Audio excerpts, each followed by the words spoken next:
Hello everyone, welcome back to Scott's TCG. I'm your host Adam, and today I've got a digital deck profile for you around the D-Brigade. But I don't play D-Brigade, unfortunately. I'm just not good enough for the little dudes, I'm afraid. So I have a special guest with me. You may know him from the podcast that we do together. Welcome in, COB. Hello gang, how's it going? Here to talk about the Digital Brigade here today. I love this deck. Has been my little baby since BT3 back in the day, and deck was cracked in BT9 and it's still cracked now. It's a very similar format we find ourselves in, so if you fancy farming some free wins, D-Brigade is a safe bet at this point. So D-Brigade has been getting a lot of support over the last 5 or 6 sets, and it's recently just had a bunch of new stuff in EX3 based around the new Dark Digimon, giving the guys rush, etc. This is the list based around sort of the old format, around the rush sort of D-Brigade without going up the stack. So you're playing your old copies of Dark Digimon, etc. And we'll get to all of this in a moment, but it's a much more aggressive destruction based sort of D-Brigade as opposed to the new version, and it's seeing some success.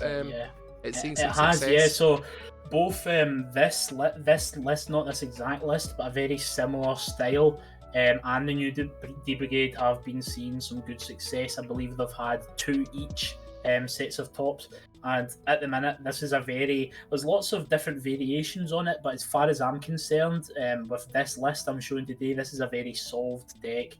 I was literally going to locals about 3 times a week in the BT9 format, and I went to regionals and got 31st. I also went to an You also Ultimate won some Cup store championships, didn't you? I did, yeah. I won 2 store championships with it in BT9. So we've got a certified expert here. Yeah, came 31st in the Ultimate Cup with it as well. So I was very happy because Crossheart absolutely destroys this deck. Darulamon, Ballistamon, Cross 5 shenanigans, they've got many ways to delete our guys. It's very difficult. But other than that, this deck has a very good matchup against all those BT9 OTK decks. Grandis is a free matchup. Metal Garurumon, I fought 5 Metal Garurumons at regionals, and I only lost 1 game total, so I won all 5 rounds with it, which is a very good matchup. But if we look into the list a little bit more, guys, we'll explain it. And just as Adam said, both versions of D-Brigade are very aggressive, but when we won this low to the ground version, it actually lets us take in a lot of bombs, and that's how we do so well against the OTK format. As Adam scrolls down here, you can see that we can afford to run 4 Ultimate Flare and 4 Iron Fisted Onslaught. We're also running 4 Chikurimon as well, just as an extra little bit of disruption here.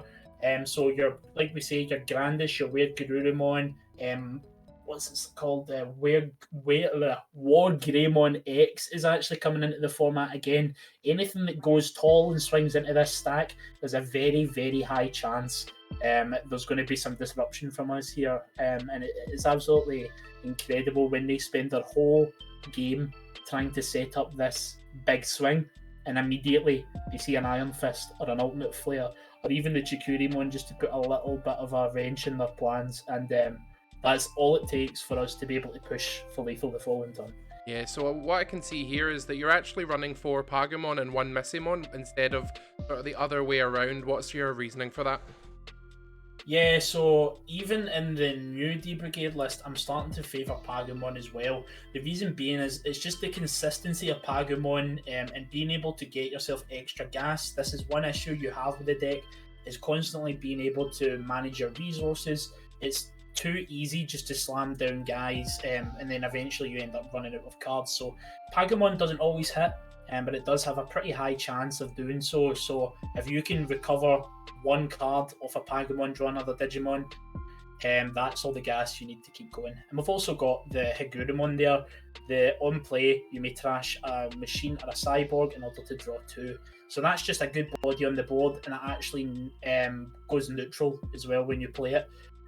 Another good thing about the card is we want to fuel our trash with D-Brigade so that we can slam down a Dark Digimon for 3 memory and swing for rush lethal.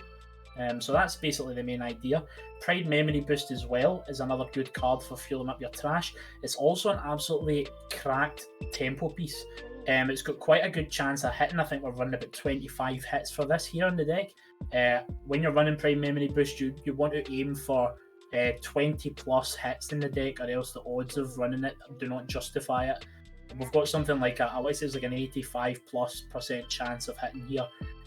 When it does hit, essentially you play it for 4, you reveal the top 3 cards of your deck, and then you can play a Digimon for free that is 4 play cost and below.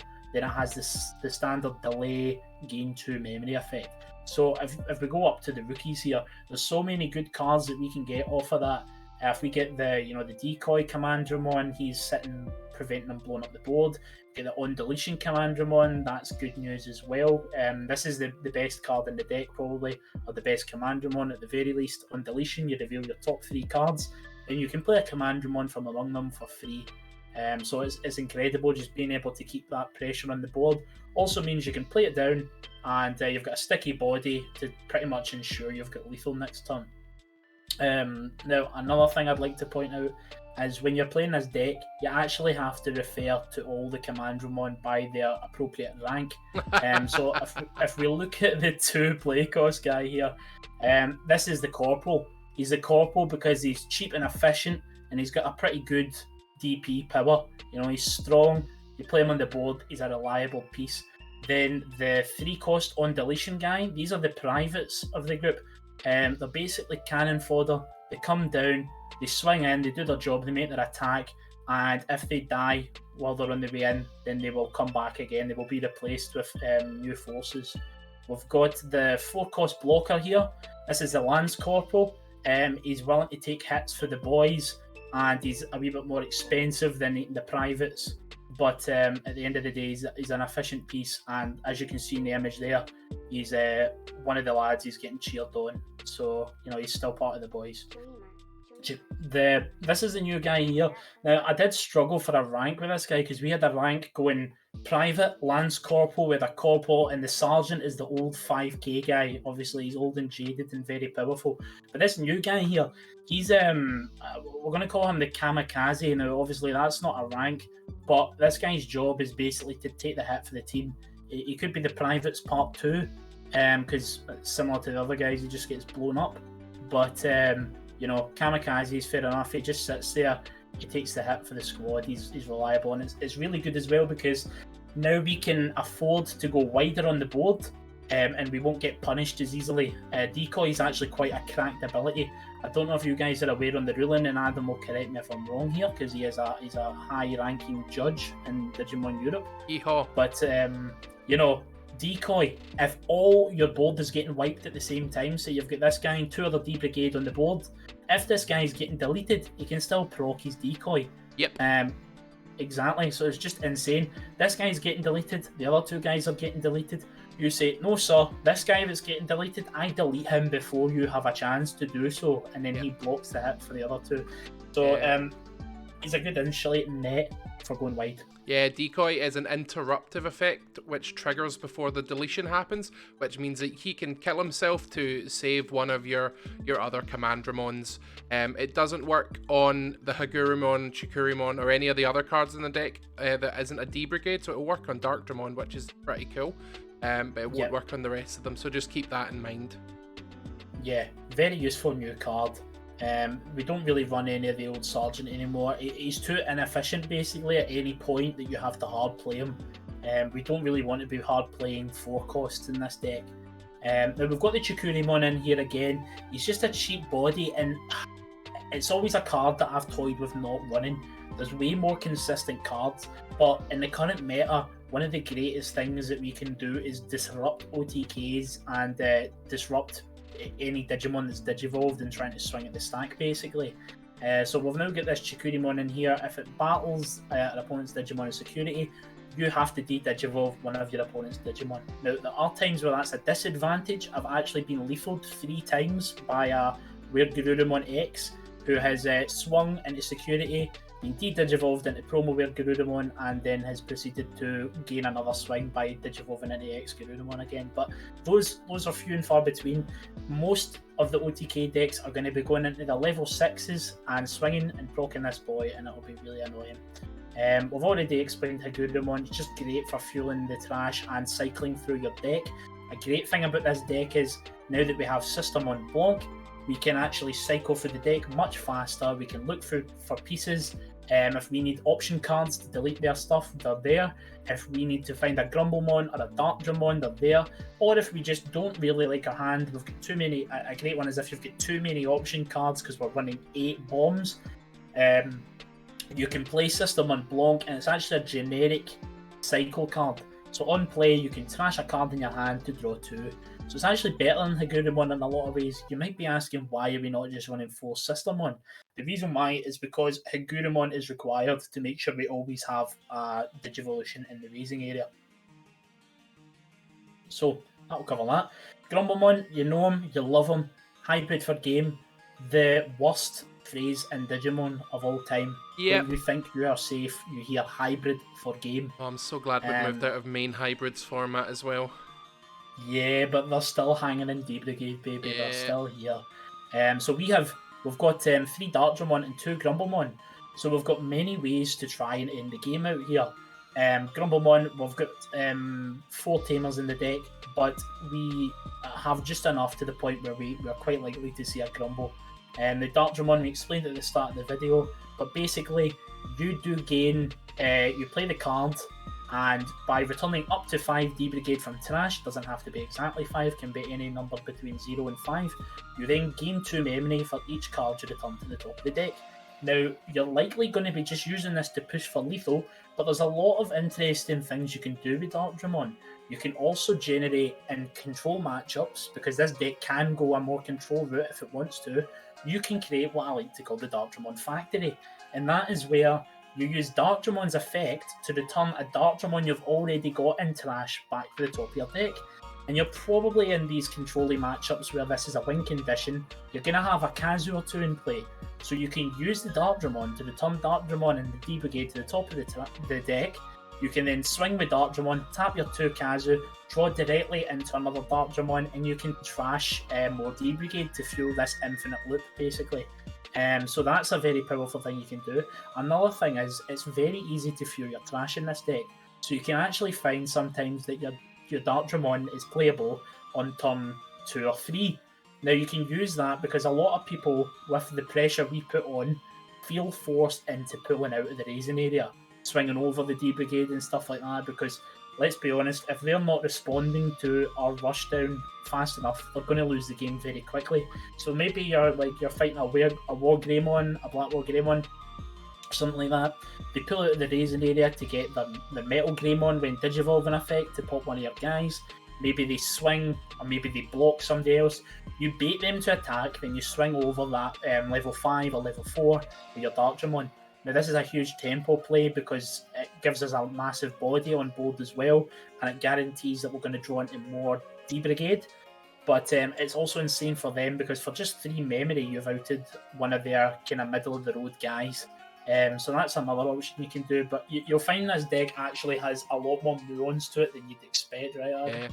Yeah. It is worth noting that if your opponent has a memory blocker in play, you're not going to gain the memory back from Darkdramon's ability, so just make sure that that's gone before you make the mistake of hard casting a Darkdramon for 13 memory. And also you need to have at least 3 memory in order to play Darkdramon, because you have to pay the full 13 cost, which should take your opponent up to 10 memory, then you gain it back. So if you've been left on 1, you can't play it because you're gaining the memory after the fact, and obviously Digimon's a tug-of-war system, you can never go above 10 memory at any time, so just bear those things in mind, but it is a very good card. Very true, very true. Now we've got 3 Death X-Mon here. The card is insane when it's insane, or it can just be good, or it can be a dead card. Now, the best thing about this deck is, like we say, we're constantly drawing more cards. You've got Kazu, you've got Sistermon, so you can cycle this away in matchups where it's no good. A lot of people are on the Death X-Mon hype train. They say things like, just jam this in every deck. You absolutely can, as far as I'm concerned. But because this deck is so low to the ground, we've got maybe 25 hard playable rookies. You've got so much space to work with here, so we can afford to run 8 option bombs, and we can afford to run 3 Def X1. In the matchups where this is good, it's going to win you the game single-handedly. And like I say, if it's not so great in the matchup, just ditch it with a Kazu or a System one. Now, if we go on to the bombs here, Ultimate Flare you should all be familiar with by now. 8 cost, de-digivolve one of your opponent's Digimon. Then you delete all of their free play cost and under Digimon on the board. Now this is a great board clear, but the main reason we have it is to target down large stacks. Now, it can get insane value if it hits a 3 play cost and wipes like a level 5 or a level 6. But one reason we don't like this card as much as we used to is because of the X antibody stuff that counters it. Now, it used to be the case, if you used this on a level 5 Digimon, it would always pop it down to a level 3 and more than likely delete it. But now, because people can get so many 2-stage evolutions on the levels, like your Where Garurumon going into Where Garurumon X, etc., you have to play around being able to delete them. That's why we've got Iron Fisted Onslaught, because Iron Fisted Onslaught, unless they have some form of immunity like Black War Greymon does, you will always be able to delete their biggest guy. Cards like Grandis hate this. In the Grandis matchup and in the Where Garurumon matchup, this card is way better. I would probably still run Ultimate Flare over Fist. It's really dependent on the meta though. And the other thing is we need an out to Def X1 because Def X1 can put a lot of work in against our deck. So, we've already spoke about Pride Memory Boost, guys. The last thing to talk about in the profile is Kazu Shiota, coming from EX2, that absolutely cracked this deck open and made it really viable again. Start your main phase, so this is after you raise your egg from raising the breeding area. You will gain 1 memory if you have a Cyborg or Machine. And that's every card in the deck apart from Chikurimon and Sistermon. So we're going to be gaining 1 memory every single turn. You want to make sure you at least leave a Commandermon or something on board to gain that memory. So you don't always want to attack into the stack if you've got no way to, repeat that and get a Cyborg Machine on board. The other effect is, now this is important actually because people don't remember this, all turns when one of your Digimon with Cyborg or Machine in its traits gets suspended, you suspend this tamer to draw 1. So that also means if you block on the opponent's turn and if they suspend your Digimon for any reason, you can use the effect, which does come up, especially with the block or Commandmon. This card's really good for tempo and it gains you insane value over time. The fact that it only costs 3 to play is also really nice. And that just about wraps us up, guys. Yeah. We've got a very, very fast deck here. Very, very consistent deck here. You're not going to be bricking with this unless the game absolutely hates you. We put on lots of pressure. We can go control if we need with the option cards. And a lot of the skill checks just come down to when to use your option cards, what is the most efficient Digimon to use, trying to manage your resources, making sure you've got a Cyborg in hand to fuel your Kazus at the right time. But it's a really fun deck, and you know that is entirely truthful because I've been playing it since BT3 when it dropped a year ago. Yeah. And just a question just before we wrap up. Now, obviously, this deck is very, very budget friendly. All of these cards, apart from one, which we'll come to, are very, very cheap. You could probably build this deck for less than 20 quid, in my opinion. But then you've got the problem of Dexmon. Dexmon as a card sits around £50 and you're playing 3 of them, so that's 150 quid. If you don't have any Dexmon, because obviously not everyone has that sort of money to put in their decks, what would you put in instead of the Dexmon? Now this comes with a caveat, right? Because there are no cards that do what Def Xmon does, right? Nope. But in that situation, people often ask for a card to fill the void. Now the void that this creates, to be honest, can't be directly filled. So what we then go on to do is find what the next best card that we would include is, not necessarily one that tries to, do the same thing. There's many options we could have actually to fill the void. We could run Chumon is a good one. Now this is meta dependent. If you're seeing a lot of memory boosts coming up, and I feel like we are going to be in a meta where this is going to be useful. Chumon is literally just, as Adam tries to find it here, No, please don't comment on it. an old style memory blocker. It's just a 1k memory blocker. Your opponent can gain memory with except for with tamer effects. So that does a bit of work against Hydramon. There's a lot of work in the decks that are numerous that run memory boosts. Another one you could run is Chikurimon, the new one that is, that prevents players reducing their on play costs. And it's all players, to be honest, as well. So bear in mind you can't Death X, but you're replacing it with this card anyway, so I guess that doesn't matter. This is good for the Blue Flare matchup. Blue Flare is quite popular and completely destroys us, so we can put some kind of lock on them with this. So I'd probably replace it with that, Chumon. The other thing you could do is just put in more of the Sergeant again. So the OGE 5k 4-cost Commandamon. You could just run some of him instead. Like I say, we're just looking for consistency here. The deck's power level does drop without Death X1, obviously, but the deck's still viable. And like I say, quite frequently Death X1's a dead card anyway, to be honest. So it's a double-edged sword running it to begin with. Yeah. Well, thank you very much for coming on and giving us a deck profile, Cobb. Absolutely no problem, mate. Always happy to talk about D-Brigade. I'm currently in the lab trying to concoct what the EX3 list is going to look like with the new stuff. This deck will still be great. It's just another option you can run instead of the new D-Brigade with the new Darkdramon, the new Tankdramon and stuff. But this deck stays winning. Yeah, so and pray tell, where might one find this D-Brigade deck list? This list is going to be coming out sometime within the next month. I'm giving it a very general release window because I don't want to put the list out that hasn't been tested properly. I want to make sure it is indeed optimal. It's going to be coming out on the channel COB.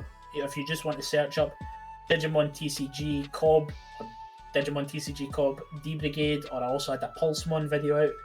Search some mix of those words and you're bound to find me. Yep, or you can find his channel in the description below as well. Excellent. But yeah, thanks very much for coming along, and I hope you enjoyed this sort of more longer deck profile with a bit more discussion, guys. Let us know in the comments, obviously.